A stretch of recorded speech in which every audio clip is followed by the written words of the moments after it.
Good morning. I'm Harley Schlanger from the LaRouche Organization with your daily video update for October 30th, 2023.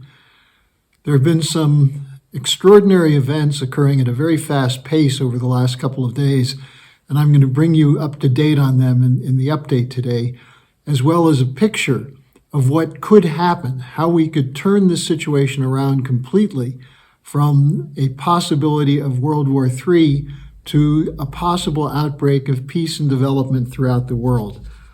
The global shift against the unipolar order of the United States and its NATO allies is accelerating at an incredible pace, and yet the Western governments, particularly the United States and NATO, are continuing to push for more war, which means more killing, more deaths, and more likely provocations leading to World War III.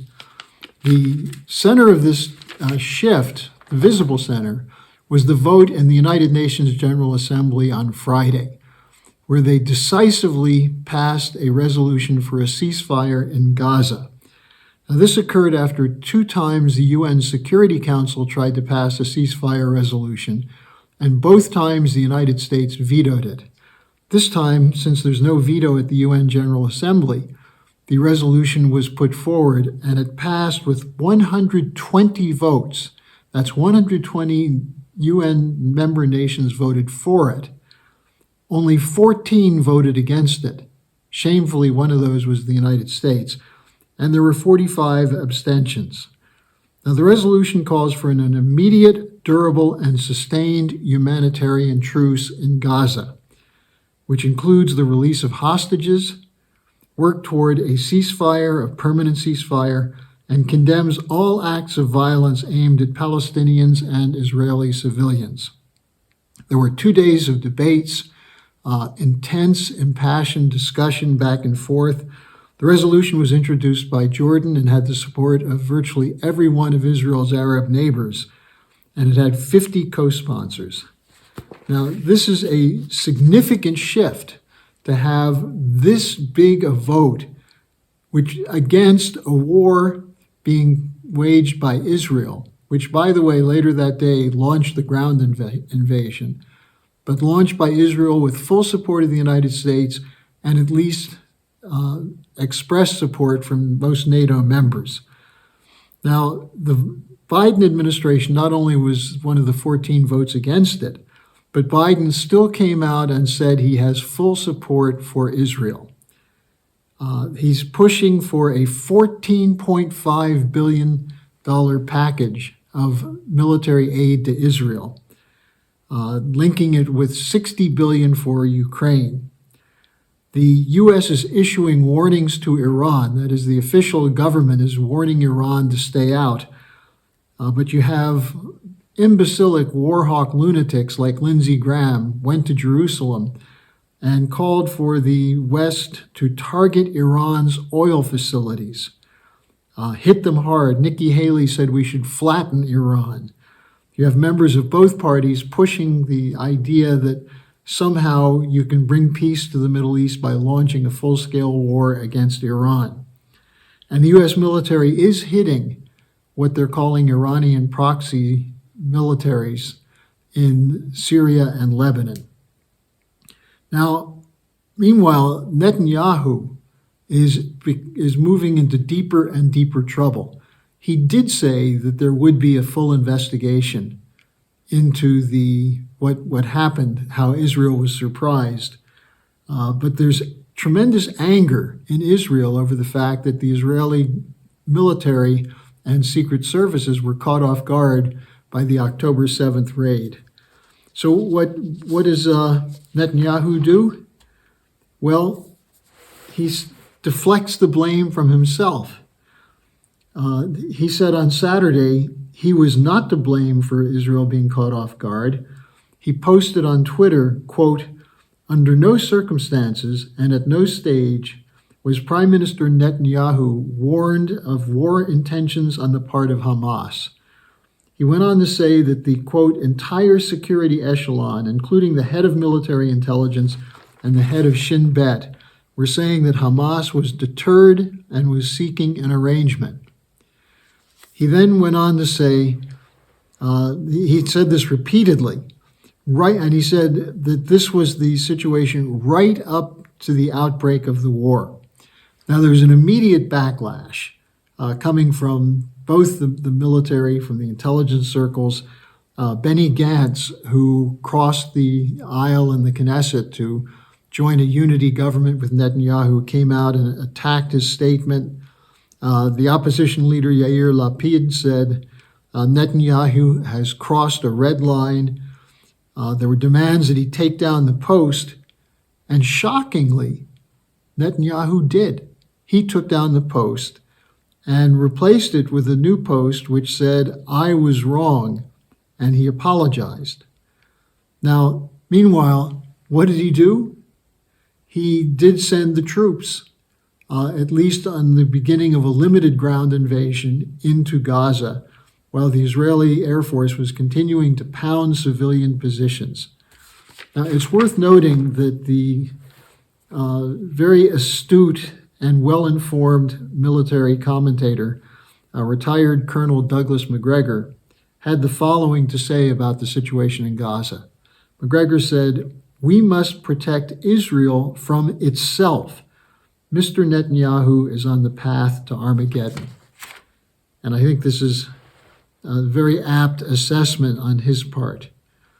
Now, you have another factor here, which is it's not just in the global south and the Arab world where there are demonstrations. Tens of thousands demonstrated for a ceasefire in London.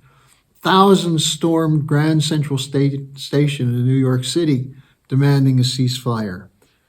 And now we see Biden collapsing in the polls. The latest poll shows that he lost 4% of his popularity in the last 3 weeks and 10% of the support of Democrats.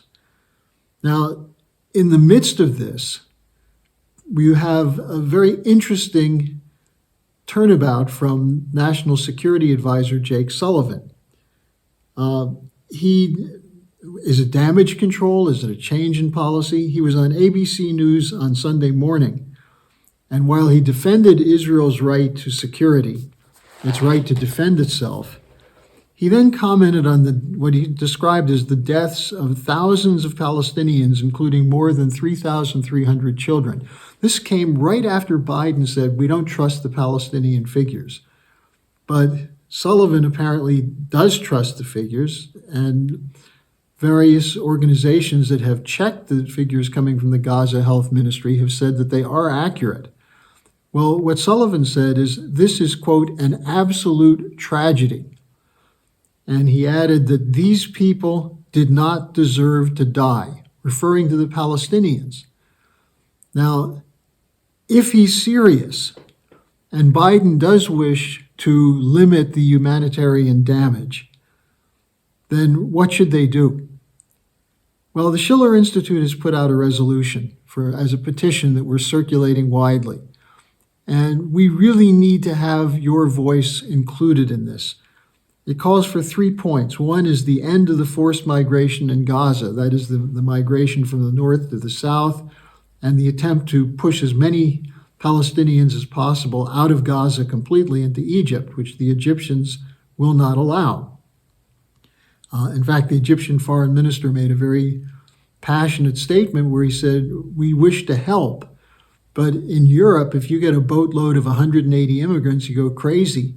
You're talking about 1 million possible Palestinian immigrants into Egypt. It's just not possible." Especially when the Israelis, as they tell them to leave the north for the safety of the south, then are hitting places, including sanctuaries in the south of Gaza. So the Schiller Institute resolution calls for the end of forced migration to Gaza. 2, a ceasefire and end the killing. And 3, the UN must find a way to implement UN Resolution 242. And I would add an additional point. Stop the funding of the weapons to Israel and Ukraine. There's no U.S. interest served by funding these wars and providing U.S. military, logistical, and intelligence support. None whatsoever. In fact, it's not in the interest of Israel And the people of Israel, if they want security, it's not in their interest to create the potential for further terrorism by targeting children who have nothing to do with the Hamas attack into Israel. This is where you see the necessity to look for a higher solution outside of the cycle of violence and revenge. The idea of Operation Mighty Vengeance, which is what Netanyahu called it, just indicates the extent to which there's a tone deafness in Israel, which has characterized its policy toward the Palestinians. Now, for me to say this is not being anti-Semitic. It's not anti-Semitic to criticize the policy of the government of Israel. In fact, Netanyahu has been under attack by hundreds of thousands of Israelis who demonstrated against him a couple months ago when he tried to carry out judicial reforms. There are Israelis marching in the streets demanding an explanation as to how this occurred. There are Jewish citizens in the United States and in England and other countries marching in the streets with signs that say, "Ceasefire, no more killing in Gaza." So this is not a question of being anti-Semitic. It's a question of opposing a government policy which goes against the interests of its people and its nation. Let me remind you, Netanyahu in the last election was opposed by almost 2 out of every 3 voters. His Likud party had less than 33%. The coalition is a minority coalition, and it's a coalition which includes extremists who want to drive the Palestinians out of the West Bank as well as Gaza. So the only interests served by pushing these wars are those of the military-industrial complex and those who advocate a unipolar order to defend their corporate cartels and the interests of their financial institutions. So, and what's the end result of this? We see the political process in the United States imploding, breaking down. So join us now to define a new direction for the United States and for its European lapdogs. They should stop functioning as vassal states of the Anglo-American empire. We need a new strategic and development architecture. No war. Join with the Global South in projects of mutually beneficial economic development. And to do that, sign and circulate our petition, our resolution. Put it before city councils. Put it before PTA meetings, union meetings, community gatherings, any opportunity you have. And it's called Implementing a Global Approach to Ending the Cycle of Violence in Southwest Asia, and it's linked in the description section.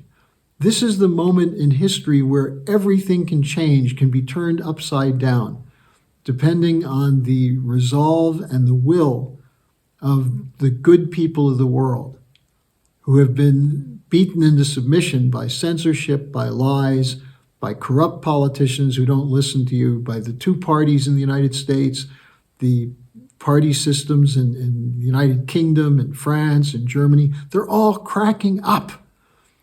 This is the time for something new to occur, and there's no reason why you can't be a part of it. So thanks for joining me today. I'll see you again tomorrow.